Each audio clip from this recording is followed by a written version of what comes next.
This is the SES Defender of Freedom uploading data log for days 98 and 99 of the Galactic War. Data Archive. HAL divers have been facing many difficulties over the past two major orders, and the Galactic War front is becoming a tumultuous place. With a new direction and an official announcement from the government of Super Earth, a new light is rising to guide our victory in the war against tyranny. The morning of day 98 saw the end of our ongoing major order to produce 2 billion automaton corpses for the purposes of recycling the scrap materials into MD-17 anti-tank mines. Unfortunately, we were only able to achieve 1.5 billion decommissioned bots, which falls short of the required amount to forge the tools of liberty. The industrious laborers who were to forge these tools are now left without work, purpose, and especially not pay. There was simply no point in doing any work at all for these mines unless we had the full 2 billion automatons decommissioned.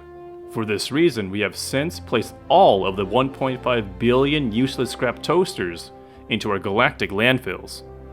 We will see further delay to receiving the new stratagem, but certainly it will come eventually. Following this, a new major order was announced by High Command. In the past weeks, HAL divers have found themselves in a very precarious position. The automatons have invaded large amounts of our territory, and the Terminid control systems have failed, resulting in overpopulation of Terminids across our planets. The government of Super Earth has thus officially declared war on all agents of tyranny.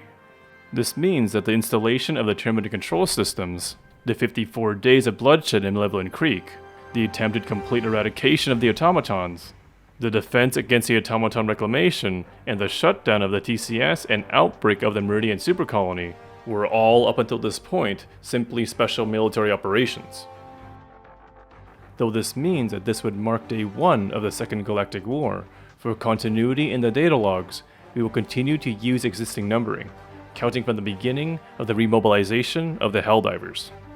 Following this news, Super Earth citizens are volunteering in droves for conscription, both able-bodied and barely able-bodied.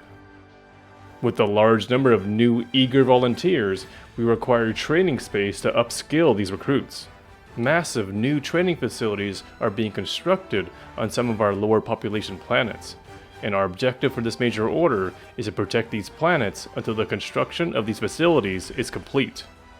Completion of this major order will allow the processing of tens of millions of citizens through our efficient, state-of-the-art 72-hour Super Earth Armed Forces training course.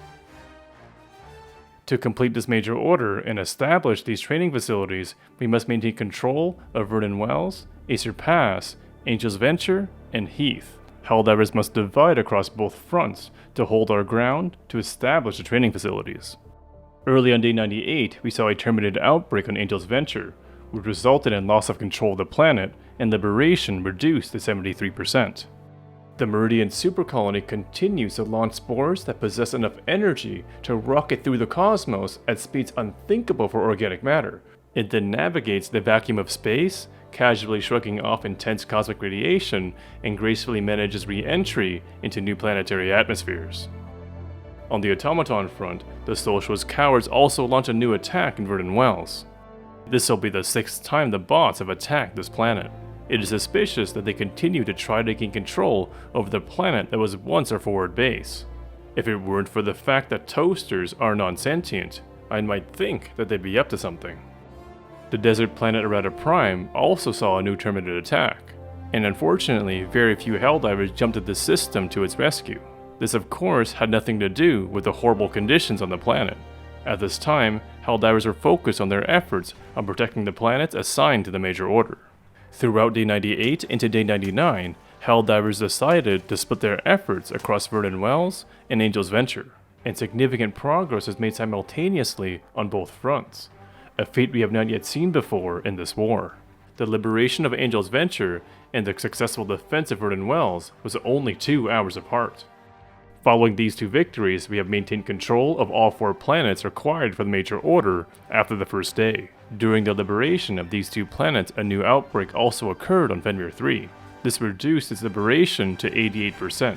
Fortunately, after the liberation of Angel's Venture, Helldivers quickly deployed to the planet and liberated it in 6 hours. Unfortunately, with great victories come some sacrifices. The defense of Rada Prime failed shortly afterwards. Later on day 99, new attacks began on Heath and Acer Pass. The scale of these attacks are very large, however, both are forecasted as 48-hour defenses, a type of defense we have not seen for months. Throughout the rest of day 99, progress is very similar to day 98. Helldivers miraculously progressed both major defenses simultaneously. This concludes this data log for days 98 and 99 data archive. Victory seems clear in sight for this major order. We look forward to the massive training facilities for our new volunteered conscripts. This will allow citizens of all classifications to come together to defend Super Earth.